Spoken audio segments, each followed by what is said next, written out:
One thing that I would do, this is embarrassing, I would drive to Lafayette. This is what I did like um sophomore and junior year before I like found what I was looking for. 1999, 2000, maybe more 1999, but maybe 2000.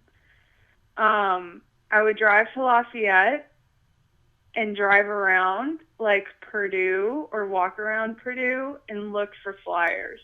And if I saw a flyer for a show, I would go to it. I would just like go to like Vaughn's or like Chauncey Hill area and like also kind of around Purdue campus. There were just like places that I knew where to look. And I would look for flyers. And if I saw a flyer of something that looked like it was kind of punk or cool looking, I would go to it. Flyers. It's a rabbit trail. You go to a show, and you get flyers, and then you go to those shows, and then you get flyers, um, and I suppose it starts with like bigger bands, right? So like you go out to see, like I was telling you, I went out to see Zayo. How did I know about that Zayo show? I probably was looking up. I wasn't into message boards. I know like a lot of people, I think like Mike and Jared have always been, I think they were like into message boards. I could be wrong. Um, I was never, I was never into message boards. But bands did have websites, and I did have, we got the internet sometime around then. So I was probably frequently looking up Living Sacrifice, uh, Zayo, um, tour day. Maybe there was like a Solid State tour page, but anyway, it would start with like one, and then you hear about uh, other shows through flyers. That was for more like Kokomo things and Muncie things, but I'm trying to think about like we had like our scene in Marion was more like a punk scene. And I guess that would have just been that was also flyers, but that would have been kind of like word of mouth too. Um, but there would have been no like electronic element to that. Um, so yeah, just like word of mouth and flyers. It was almost always because of a printed flyer, which is almost, it seems like a thing of the past. I'll see maybe a poster here or there sometimes, but no one makes handbills. No one makes a Xeroxed copy of the information of a show. It's too easy to set up a Facebook event and invite everyone that way because it's so impersonal and you can invite so many more people than you would ever see face to face. But back in the day, it was you would make a flyer and you would get them up all over town. You would pass them out and you would tell everyone you know. And you would tell everyone you know to tell everyone they know. And then it was cool because you would make friends that way. You would have to go outside of your comfort zone to talk to someone that you don't know. Be like, hey, I saw you over there. You might like this thing. I like this thing. Maybe we have a commonality here. And sometimes they come and they would be a really good friend forever. And sometimes you would just never see them again. But it was cool because it would give you the opportunity to grow as a person as well. But I digress.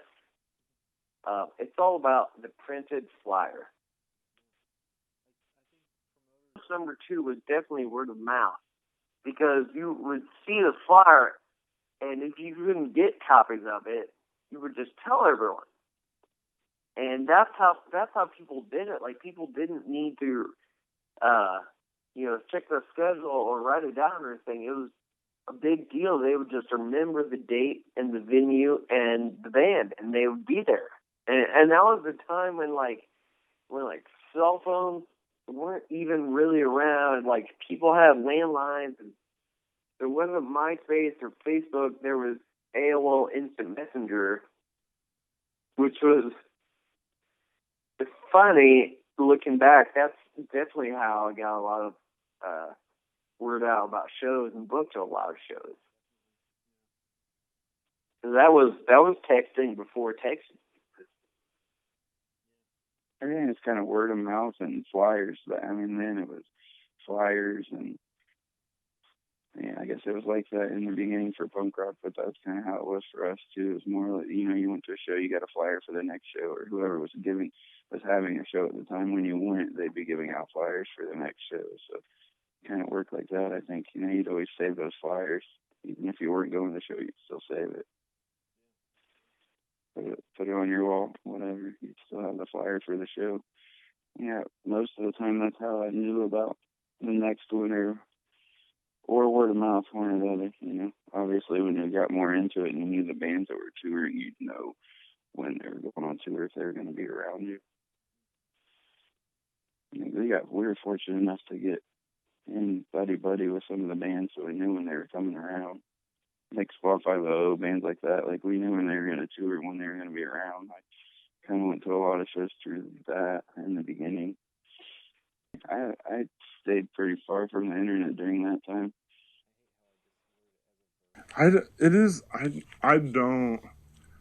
It doesn't make sense to me. Like, I feel like, yeah, it doesn't make sense to me. I think maybe it was flyers, like getting a flyer at a show and knowing, like, you know, like, oh, well, this person is like me, so I should go to this other thing too. But I feel like I don't remember being handed flyers at shows other than like big shows, you know? But it is, I do agree that like there's a little bit of something that just doesn't quite make sense to me as far as knowing how everyone was so connected and like that it was such like a tight-knit community that you somehow knew that every show was going to be awesome. I feel like having friends was important because that was your information chain, and I also remember like not leaving your friends. Like if as soon as you leave, you are out of contact. So like you just kind of slept on the floor or just kind of totally hung around constantly. Trying to figure out where, like, what place was going to be open the latest so that as many people as possible could go get food together after the show. Yeah, you have like a restaurant everybody goes to. Ours was Pizza Hut in Kokomo. Yeah, ours was probably Fort Wayne was probably Steak and Shake, but like in Warsaw it was probably Bennigan's. I mean, that was the one that I remembered, but I think that was because my friend Josh worked at Bennigan's so we could get free stuff. I don't know how we found out about stuff, but people just wanted to be a part of that shit no matter, like, what it was, you know?